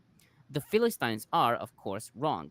They do not understand that it is precisely Yahweh who gave Samson to their hands. Yeah, so here's a a note from so this is from a paper called El the Warrior. It's in an anthology called Israelite Religion and Biblical Theology. So he says that Dagon plays no role in the published mythological text from Ugarit, and yet must be reckoned as one of the principal male deities of that city in the light of his apparent significant place in the cultus at Ugarit, evidenced by the temple and stela dedicated to him, as well as his presence in 2 lists of sacrifices to the gods and a list of divine names. He continues. Where was it? Yeah, according to Eisfeld, Dagon appears in at least 2 of the texts to appear in well, actually I don't know if this one's been published yet, but in Ugaritica 5, 1 mythological text and 1 list of deities. That Dagon also was a significant deity in South Canaan, as well attested from the Old Testament. And then he goes on to say, thus inferences about the role of Dagon based only on the Ugaritic mythological texts would be somewhat misleading, but that's part of his greater argument in this book. So Yeah, Fair enough. And the Philistines, I mean, the different groups had different gods, but the way that Israel is, describing which group had which god is not always terribly accurate, but they were at least somewhat known to the local populace, presumably. Yeah, and it's not unheard of that the Philistines would have adopted Semitic gods. yeah, and since this they were there one for was quite a while. Ugaritic, We just right? don't- So Yeah, which is Ugaritic. which isn't that far, I guess, but I don't think we have anything. yeah, not Well, very he far. Any extra yeah, Butler biblical writes that evidence for the Philistines specifically. Yeah, Butler writes that it was a grain and agricultural god with Semitic roots reaching back before 2000 BCE in Ebla. Yeah, there's stories of him. I think he's named as the father of Baal Hadad or Baal or whatever. So that's quite even Sumer I think would have known him. What there is an interesting thing that because the word Dagon sounds like the Hebrew Dag, which means fish. Mhm. A lot of early commentators assumed that he was a sea god, and I think there's even like imagery Actually- of like a mermaid version of Dagon, which is like kind of Yeah, like the sort of like Covered in fish scales. Yeah, that's yeah. When we get to like First Samuel, I've seen some of the commentaries that say, "Oh, he was like half fish, half man." Yeah, but that's- I think that's all medieval. Yeah, but a lot of that Sounds stuff is, Lovecraftian to me. well, not nearly as cool as Cthulhu, but that is part of a lot of people who were indoctrinated like I was were given, children's Bible stories and illustrated comic Bibles. I had one that I read. I recently found basically another version of exactly the one I had at a Goodwill, and so I picked it up. But yeah, they absolutely displayed the Dagon with the fish scales, and I mean the Philistines, whether or not they were in fact the people of the sea, that seems to be at least reasonably probable. Yeah. But There is a like Mesopotamian, like the Mesopotamian like statues of like the six-legged bulls with the what they called they have griffins and different. So there's another one which looks like a fishman or a merman. They're actually called I remember Kululu. these six-legged bulls, but then my family's farm was based on non-Euclidean geometry. Well, they're called six-legged bulls, but they're actually supposed to be four-legged. It's just that Right. they're perfectly ordinary bulls. There's a perspective technique where if you look at it from the one side, you see four legs, and if you look from the front, the legs are at the front, even though like while you're like walking through, you're supposed to see them walking the other direction. So that's why they have six legs. Yeah, something like that. Yeah, it's very interesting. Like from the front, they have the legs in front of them, and from the side, statues. I think the one you're thinking about, Isaac, is the one I'm thinking about, where that's like the Babylonian form of statue would be literally cubic. And if you look at the statue from the front, it has its two front legs. If you look at the statue from the side, it has its side legs, but they're just carved into the block, so it looks like it has six legs. Yeah. If you look at it from the corner, yeah. So there's also the Kululu, which is a feature, but which like 20th century scholarship would have said, oh, these look like this is Dagon, but they're just like they're actually, maybe like. Peter, we have a couple good comments from Eric Wander about this. So the association between Dagon and Otakon. He also said that setting up Samson and sending him in there to kill the guys who actually were responsible for his blindness on a suicide mission sounds like a little bit of a like a Kill Bill or a Tarantino move. Yeah. Kind of getting that vibe. Should we read out the Eric Wander messages, or wait for? Where's Aaron? Sure. I suppose I can do that. So I guess I'll start with the first one, right? Eric Wander. So that Samson's vengeance may be complete. The rulers of the 5 Philistine towns, the very men who plotted his blinding and captivity, are present. Looks like a Tarantino movie. Now, why are you having to read the chats instead of me? You see, because you're slacking over there. You weren't here. Did you not see me dealing with the serpents? Then don't deal with the serpents, Aaron. It's very simple. Either way, Script, thank you for that, Eric Wander. But also, Eric Wander, with another message, the fish etymology, while late and incorrect, was accepted in 19th and early 20th century scholarship. It led to an erroneous association between Dagon and Otakon. Otakon. Sounds like a. And I must admit a very embarrassing appreciation at being corrected by Tomer. Oh dear. I'm starting to understand you so well, Aaron. And then Eric Wander says, the association with fish was made by 11th century Jewish Bible commentator Rashi. Tomer, have you ever heard of Rashi? No, actually. Did he? Was it the first? I think it sounds like maybe it was way earlier, but I need to check this. Well, either way, it's wrong. So, yeah. Okay, so Rashi wrong. Well, about he language. He gets some things right, but he gets some. Yeah, I know. He's actually really good for if you're studying Old French. He's one of the. He actually has quite a good collection of Old French words that are not attested anywhere else, I think. Yeah. I do so appreciate this. We don't get it. We don't get to get away with anything. Yeah, true. If you've got a bias, you want to like hold to a certain a certain interpretation or whatever. If it's not Lawrence, and it's usually Lawrence, then Isaac and Tomer both will fucking gangbang you and in a correction. That's what we do on the weekends, Aaron. All right. Yeah, I was gonna say, like, if it's not Lawrence, like, I feel like if Lawrence is Hey. not involved, then It's a I wouldn't- bukkake of Damn it, corrections. when I became an atheist, this is not the orgy life I was promised. I was promised I gave up God. I could have gangbang orgies all the time and booze and rock and roll and all the drugs. Okay. I'm enjoying myself, but this is not as advertised. Lilith, we will have another hangout based on that. Yeah, send a complaint to your local Orthodox rabbi. Are you all done now?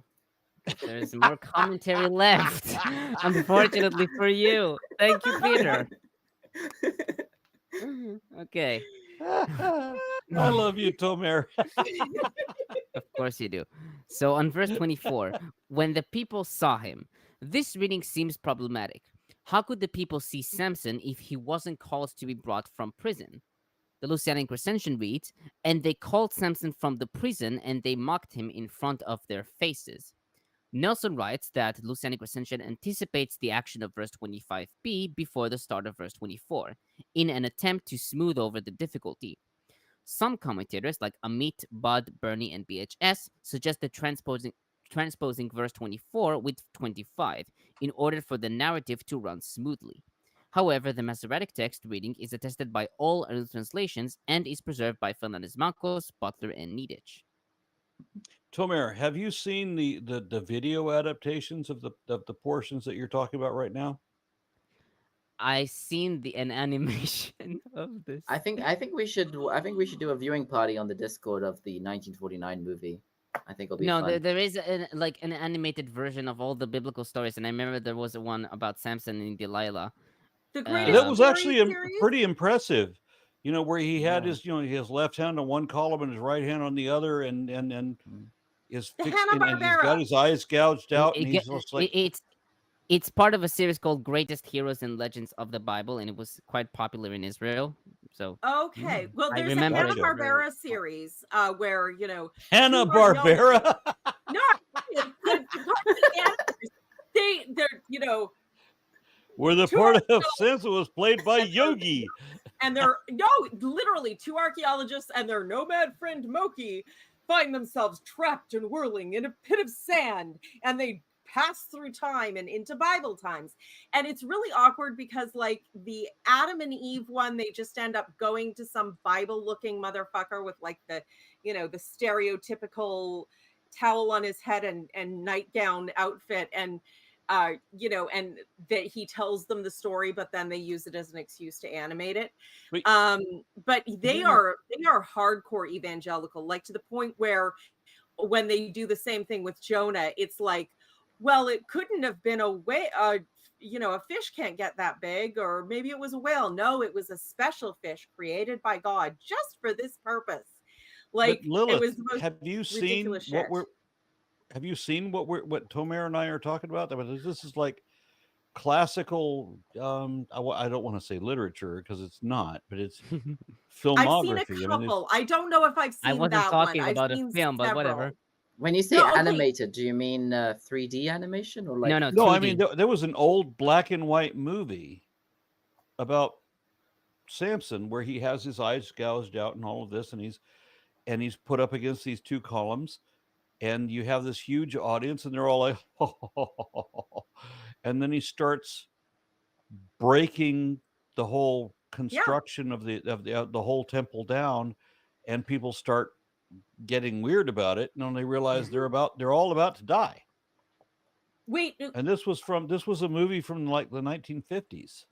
yeah, You might be talking about the 1949 Samson and Delilah movie, which Yeah. Probably I'm sure it's in color though. 1949. You're sure it's in color? Yeah. Yeah, You, it might have you been an mean you option in some estimate that it was locations. probably colorized after the effect? Or was it? Maybe Well, it's 1959. possibly. maybe. But Tomer, what was Oh. the series you were talking about? Greatest Yeah. heroes and I deleted it. Hold on. What was it? Yeah, it's 1949. It's in color. Greatest heroes and legends of the Bible. I had it on VHS. Oh, okay. Now Of the course Hebrew you did. translation of it. I But had I think. Yeah, Of this is, course I you believe this did. is a different one. This is a different one from the Hanna-Barbera Greatest Adventure series that I had. Obviously, very similar name. Barbera? Hold I on a had a minute. couple I of think the we're videos. off topic again. No, we're But no, not. but they did a No, this Simpson is one. on topic. They We are did not. a It's Simpson not. one. We're and not talking about how I know. were I am films ever certain in that I Judges? know Did they that have the old any black and film? white video that Tomer is referring to, and it wasn't fucking Hanna-Barbera, the people who made Oh. Yogi and Boo Boo. There was a No, it wasn't cartoon. Yes, There it was a was. cartoon that I had, that we had growing up, even though I'm sure it was produced by Christians. There was a cartoon of time traveling teenagers or whatever. And We're they go not back talking about that. to- We're talking about a classic Yeah. we're Oh, talking No, about you're talking 60, about a classic. 70-year-old. You're talking about The Greatest Yeah. Adventures, which was animated by Hanna-Barbera. And We're not talking about Oh, an yeah. animated movie. We're talking about a live action movie that was actually surprisingly good for the no. 1950s, or excuse me, as Isaac was implying, maybe 1949. I think that's the one you're thinking of. But Mhm. if Tomer and Isaac and I are all talking about the same thing, I'm sure that we're No, talking we're about not. something- you're not, though. You're talking about a different thing. Oh God. Yeah, The please Greatest again. Adventures. This The needs Greatest to stop. I'm Adventures is beginning the- to Yes, it needs sympathize to with Tomer. stop, please. Yeah. I was can watch- sympathizing with Tomer. How dare you sympathize with Tomer when I'm I sympathizing think everyone with is Oh, Tomer? I'm so correct. sorry. I am sending the link to the Samson episode in the chat to the one I'm talking about. So there you Yeah, go. the Or Hanna-Barbera one All from right. 1967. Well, I am entirely too sober, so I'm going to go refill my cup. You do that, buddy. Okay. Continuing Okay. on with verse 25. Entertain us. In Hebrew, it's vayisachek, from the root sin chet kuf. In the same Oh. verse, he is performing vayitzachek to the Philistines, from the root tzadik chet kuf. The roots tzadik chet kuf and sin chet kuf can have several meanings. Josephus in Antiquities 5:314 writes that the Philistines wish to insult him in their cups, whatever that means. Vitus Latina and Peshitta read dance. Niditch writes that Vitus Latina is picturing Samson to perform like a captured dancing bear. In their cups means that they were drunk. Just to be clear. Oh. Okay. They basically they were drunk in revelry and they wanted to pick on the make a spectacle out of mocking the blind Okay, guy. so what was it that Tomer just suggested? Something about a dancing bear? So yeah, Niditch, she writes Yeah. that the Vitus Latina it pictures Samson as performing like a captured dancing bear. Captured dancing bear. Google Yes. that on Pornhub. You'll be amazed at what you get. Now, That's gonna Dancing get you into Bears the gay was section. Dancing Bears was a popular pastime in Europe for hundreds of years. I think I remember looking this up. They were still around. Like I think Dancing you could have seen one in Americas in like the 50s. dancing bears a Like, popular it's pastime crazy. now in the U.S. As Aaron said, just go to Pornhub, figure it out. Yeah. We're talking about like the ones Yeah, it was in normally brown bears, by the way. So Oh, I see how it is. White guys need not apply. No, sweetie, white bears are called polar bears and they fucking hunt people. They Yeah. are the And they- only bears that it's like you see them, you are dead if they decide you are dead and there is no argument. You're biased Yeah. because you're Canadian. No, polar bears I'm don't. biased because I'm aware. Polar bears don't do as much dancing. I anymore. just love how we entered a discussion about bears just because I mentioned Niditch, who wrote that Samson is performed like a captured dancing bear. It's amazing. You the like tangents going we off can go on. topic, like in every instance you want to. Like, Sorry. So- I, Tomer, listen, I I'm trying my almost best here. suspect that Tomer has not spent sufficient time on Pornhub. No, I did not. So Nelson notes that the verb has sexual connotations, as seen in Genesis 26:8 and Exodus 32:6. That's the kind of yeah, and writes This that is why this he may wanted to bring explain. us back on topic. Yes, Oh exactly. And God. yeah, and writes that this may You should explain. you should just you should have just shouted out, "Stop edging me." Of course. Sorry. So Nelson notes that the verb has sexual connotations and writes that this may explain the Septuagint reversal of the grammatical subject into "they mocked him" as a euphemistic rendering to protect Samson's reputation. Likewise, Niditch writes that the sexual nuances of sporting, quote unquote, continue the theme of the feminization of the hero. And Vaticanus adds, they were beating him. This is also the same verb that is used with the story with Abraham and his wife. Yeah. Where It's they, the where they, same as we get as the classic American Western. Meanwhile, back at the ranch, Grandma is beating off the Indians. Okay, so It's also my name. I swear to God, you realize now I'm gonna have to, after the show, I'm gonna have to. Our homework is going to be to search Samson and Delilah on Pornhub. We'll do it in the Discord. Dancing bear. Dancing bear. We will not do Yeah. that in the Discord. Dance, All right. dancing Oh, bear. yeah, Man, Sorry, I didn't hear the whole. I thought No, you because were talking even about if the the movie. commentators say there's sexual connotations to all this stuff, Yes. I'm just saying. No, I am tired of you fucking perverts trying to deprave our biblical lessons here. I mean, the phallic mean, thrust of the tent stake. And that was the commentary. Yes, it was. I was gonna say the commentators, they read this story and they were like, "It's not sexual enough. It's not up to par Oh with the yeah. biblical standard." Yeah. So, on verse 27, 3,000 men and women. Genesis Rabbah 98:14 reads, "These were the ones who were at the edge of the roof, but those who were behind them and behind those behind them, no one knows." Bless you, Peter. Wait, those Amit- who were behind them, are we pulling a train? What are we talking about? Like those who were far behind. Like it implies that there Right. was numerous I love of them. that Lawrence has just done a head of Aaron Get is your oven mitt. finding innuendos in places where I usually don't, and that's incredible. Yeah. I think that modesty saying that there were 3,000 men and women on the roof watching, which means that those are the ones that could see well, but there could have been an untold amount behind them that couldn't watch him dancing. But I just have to they would have appreciate died as Lawrence's well. face palms. Right. So, Yeah, we're all Almost there. digging this bromance. We all ship it. So Amit writes that the number 3,000, which refers only to those on the roof, is highly exaggerated. The mention of the rulers of the Philistines indicates that they were of a much higher status. Vaticanus has about 700 men and women.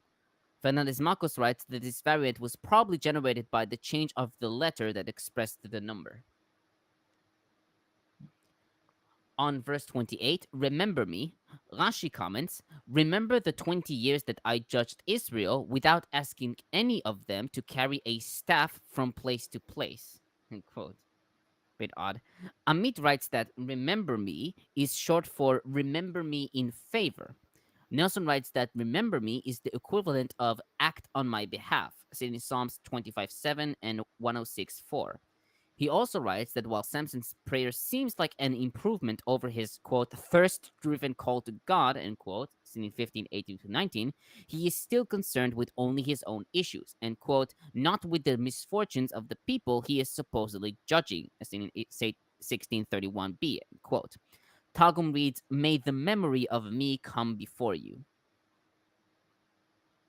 I need to bring up a quote by a Japanese name in what looks like kanji to me. I can't read it. It says, Aaron, could you make a video on the differences between Stephen Jay Gould's and Richard Dawkins' views / takes on evolution? Have you read the books of both of these authors? Cheers, mate. That's actually not a bad idea. That came up in an argument earlier today in my life. So yeah, that is something I should do. And while Stephen Jay Gould no longer exists, Richard Dawkins still does. And I could get his input on that, and I should make a video on that. So thank you very much for that suggestion. And I think he respected Gould, even though they obviously disagreed quite strongly on certain things. But Yep. at least he wouldn't misrepresent Gould, unlike some people. Okay, now let me sorry. Okay, whatever. No worries. Keep going. Okay, let me with one blow get revenge on the Philistines for my 2 eyes. Talmud Yerushalmi Sotah 1:8 reads, Rabbi Acha said, Samson said before him, Master of the universe, give me the reward of one of my eyes in this world, and the reward of the other eye be prepared for me in the world to come. End quote. Wait, Nelson is writes- this where Samson makes a bargain and it gives up his thought and memory for exchange for 2 ravens? Or No, am I that's You're confusing thinking of a movie, Aaron. Stick to the context. Something like that. I don't know. I'm tired. Nelson writes that while Samson's prayer seems to be a distinct improvement over his thirst-driven call to God in 15 verses 18 to 19, he is still concerned only with his own issues and not with the misfortunes of the people he is supposedly judging in verse 31. I think I quoted this You twice. said that already. Yeah, I did. I don't know why. I think I was tired when I wrote this. So Butler note, I'm always tired. Butler notes Olson's observation of other biblical figures who requested death. Moses in Numbers 11:10 to 15, Elijah in 1 Kings 19:4, Jeremiah in 20:17, and Jonah in 4:3. Olson writes that in all these cases, God refuses to put the person to death, but instead sends the person on to continue his mission. Samson's request is, quote, the only time such a request is granted in the Old Testament, end quote. He writes that he embodies the office of the judge, which is about to come to an end, but also embodies Israel as a nation, since the exile, quote, will be a kind of death for Israel, end quote. I did want to mention one thing that you said about the reward for one eye now, so that give me my strength back, and the reward for one eye in the world to come. There is this idea of like in Jewish thought that when you die, you kind of get rewarded based on what you did during life, but some of that reward could happen during your lifetime as well. And so there's like this story of this like couple that were very poor, and they were really, really poor, and they like prayed. The husband prayed to God and said, like, help me, give me some money or whatever. And they found a jewel or whatever. And then his wife had a dream, and she saw them in heaven, and everybody in heaven was seated by a table with golden legs and with 4 legs, and their table was missing 1 leg. And then she told her husband this dream, and he said, "Oh, they've taken the leg away from us to help us in this life." So he prayed to God to take away the treasure that they found, and he did. Sort of like, it's like an RRSP. If you cash it in early, you can get some money, but you pay a heavy fee. Something like that. Yeah, I can't remember exactly the lesson you're supposed to learn out of that, but it is an interesting. To be patient and put up with misery because it means you'll get better in the afterlife. Yeah, that's so new and refreshing. Religion totally hasn't pulled that on the impoverished and disempowered for millennia. Yeah. Heavenly credit. Apparently, it's a thing in other religions, I guess. Yeah, they keep saying we're trying to, pass in our heavenly credit, and I'm like, I was never given the place to forward that. I don't know where to hand in my tokens. Yeah. I always found that story weird because I was like, why they're worried about peer pressure in heaven? Okay. Yeah. Like. Oh, because that's all you have in heaven. Everybody gets we're all living on streets of gold. Everybody gets a mansion. Can you imagine how difficult it is to keep up with the Joneses? If everybody has a mansion, nobody has a mansion. It honestly just sounds like a massive migraine. Also, it's supposed to be this giant cube city, and I'm like, no, I don't want to people that much. Cube city.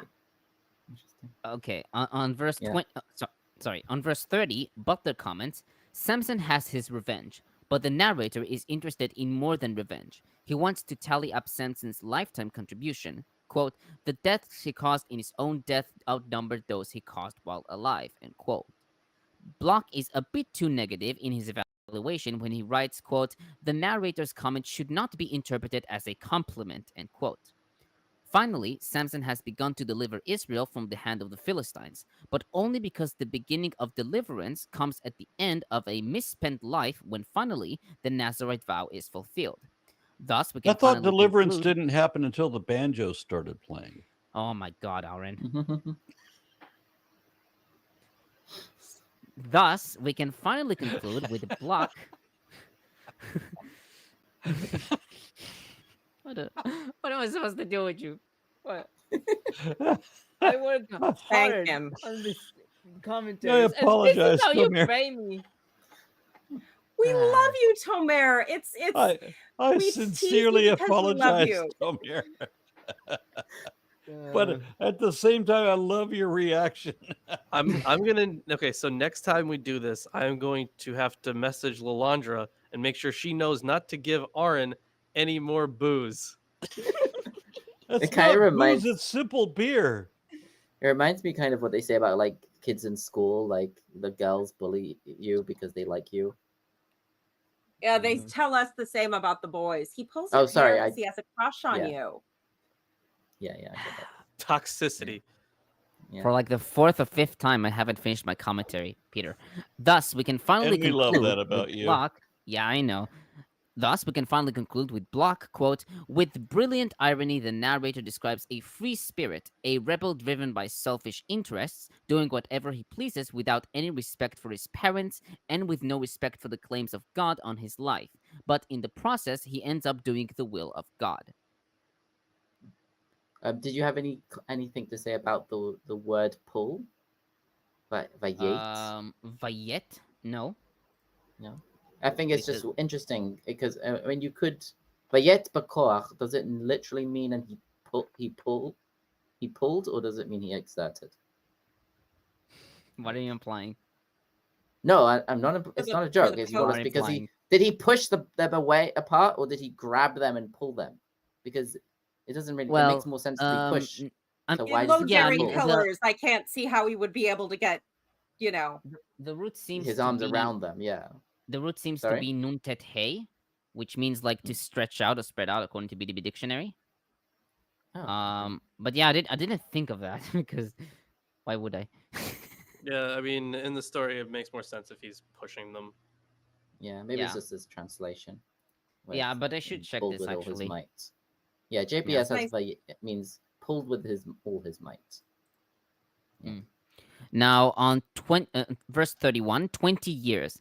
Talmud Yerushalmi Sotah 1:8 reads, Rabbi Acha said, this teaches that the Philistines were afraid of him 20 years after his death as they were afraid of him during his lifetime, end quote. Yeah, But but then What no- exactly yes. were they afraid of? No, Hulk this smash. is I mean, if just he killed the indicative leaders, of Yeah. different authors Yeah. of two different endings to the story. Right. You already Yeah. had the 20 years. So Butler notes that Samson is not described here as delivering Israel or bringing peace. He only just began to deliver Israel from the Philistines, a task which is left for Saul, Samuel, and David. He notes Younger's opinion that Samson, while being the strongest man in the book, is the weakest among the judges. Bloch summarizes, quote, the deliverer never rallies the Israelite troops in battle against the oppressor, and there is no announcement of victory over the oppressor. Divinely chosen leaders were part of Israel's problem rather than a lasting solution, end quote. Yeah, I can certainly see that. He doesn't he has individual feats of great valor, but he never leads a battle against them. He never helps them throw off the yoke of oppression and become self-ruling. He doesn't even seem to attempt to. He just gets caught up in shit, hulks out, kills a bunch of people, and then goes and has I get usually the has sulk. impression that the only time he's actually weak is when it comes to any kind of a test that involves a scantron. Hmm. But also Uh, in verse sorry. 31, it mentions his brothers. I thought his parents were didn't have any kids until he was born, and then Maybe they would he have had been brothers afterwards. They could have, yeah. or it could have So been the ones like that have been cured of the what's it called? once they cleaned the pipes and infertility. Yeah, that's it. Like yeah. Yeah, I mean, no, actually, I don't. Could Perhaps have it been can be like clansmen too. Yeah. no, Kinsman, but it yeah. could be like brothers, as in like king folks or something like that. Yeah, Mhm. yeah. Cousins, members of his own clan, Mm. kin. Yeah. So I should also note that the Lucianic recension and Vitus Latina have the following quote: "And he raised up with Samson Semegal son of Ainan, and he struck down the distressing men from the foreign tribe far from the flocks and herds, and even saved Israel itself." End quote. Fernández-Marcos writes that this plus has been inserted from 331 with small adaptations. And Nelson comments, the location at verse 31b highlights the similarities between Shamgal's exploits and those of Samson. It is likely that Shamgal came into the book of Judges at a late stage in the book's development, finding a home after Ehud in one Hebrew recension and after Samson in another.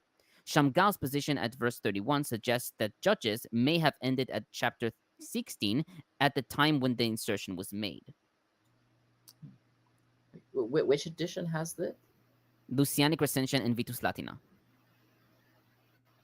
Yeah, that was a really weird one because like when because I was checking like the other Bible translations to see if I was at least on the right track, and I was like, oh, this is an entirely new thing. This person's not even mentioned here. So a whole section, and I wasn't exactly sure who that was referring to, so I just did the transliteration of the name. So, but Shemgar would make sense. Yeah. Yeah, it is. That's it. I'm done. Sorry. So, here's the Wait, weird wait. thing. When he said that's it, you mean Tomer's finished with his? Yes, Yes, he for is. this chapter. So the thing is, Yeah, we need like a tone for it. I would want That to you move should. on to the next chapter because it's so short. But the thing is, with 17 and 18, I actually feel like it's really critical because we can talk about like the minutia of Israelite religion, and we can like start bringing in different like especially archaeological sources. So Are I we think, only going to move into? Have we only done 16? Yes, yes, it's all Aaron. your fault. Okay, it was Basically. The fun, issue though How? is How have you impugned me? Okay. Uh-huh. the problem That's is why we that do 3 hours. after 18 we get into Judges 19. And Right. I need to Exciting. have a blade and a sharpener. Still. Okay. So I personally I would want to wait until next time to really get into the meat of 17 and 18. Mm. But yeah, Now, when you that's say just fine. next time, you don't mean this Saturday. Well, No, no, because you said that you're my not sister is getting married to her girlfriend, so right. Yeah. Unfortunately, So no. Tomer's got a thing. I've got a reptile convention. Lake And Appreciation Day. Shelley Siegel is playing in my town, and I have to. Be You have there to hang with show my- Shelley. I have to hang with Shelley. Yes, she's wonderful. Okay. So Tomer, are we tell your meeting sister next Mazel Tov. Tuesday? thank you. I would be down for next Tuesday. I'm down. Tuesday. Yeah. I mean, Yep. we can do Tuesday and Saturday. Yeah, Tuesday you and want. Saturday. Tuesday and Saturday. Also works Just for Not me. this next week. Saturday, Get us the back next on. Not one. this This Saturday, Saturday. but like 2 Tuesdays Yeah. and then back to the Saturday. Yeah. Yes, so it would be the we can do Tuesday the and Tuesday. Saturday. So to get the us back to the 21st regular and the schedule. 25th.